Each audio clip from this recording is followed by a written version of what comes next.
This is the ultimate guide to the Google AdWords Grant. I'm Julie from WholeWhale, and today we're going to be talking about one of my favorite things, spending all of Google's money.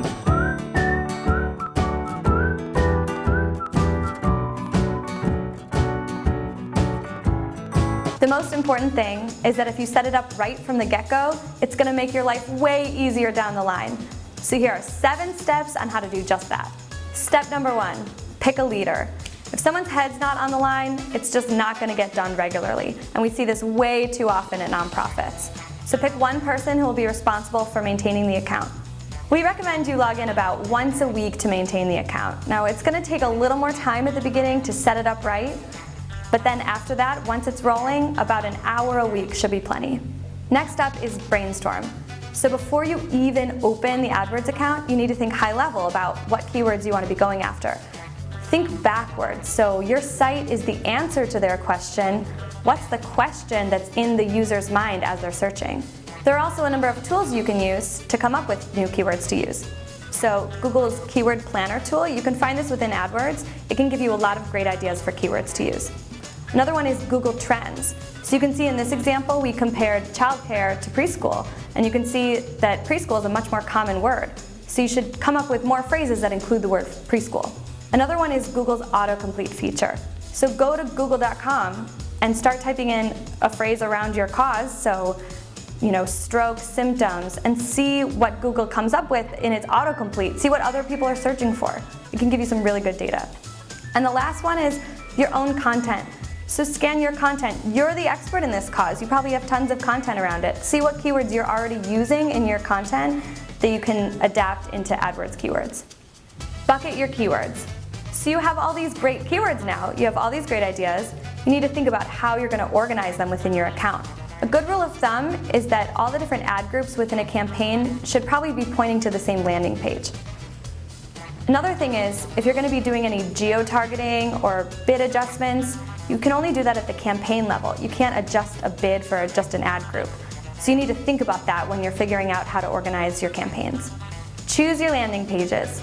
So this is really important because you get to pick where people land on your site.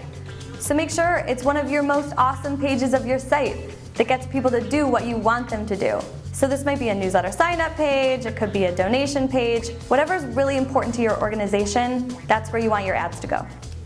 Next up, write your ads. So we recommend writing 2 ads per ad group. If you write too many, they're going to be competing against each other to be shown.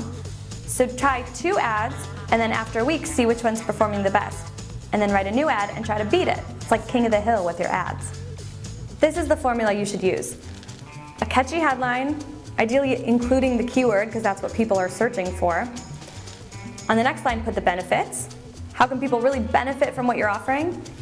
And then on the next line, a special offer, a promotion, or some kind of call to action to get people excited.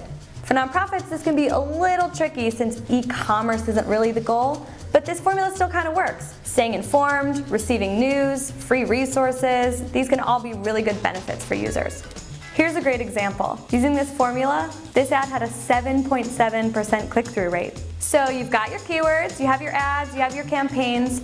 Now it's time to set it all up and watch it grow. I'm not going to get into the nitty-gritty here. There's tons more resources out there on how to do this. Try WholeWhale.com. So the last thing is, you have to analyze your campaigns. And if you don't believe me, here's a little story for you. One time we noticed we were getting all this traffic for an Iceland campaign.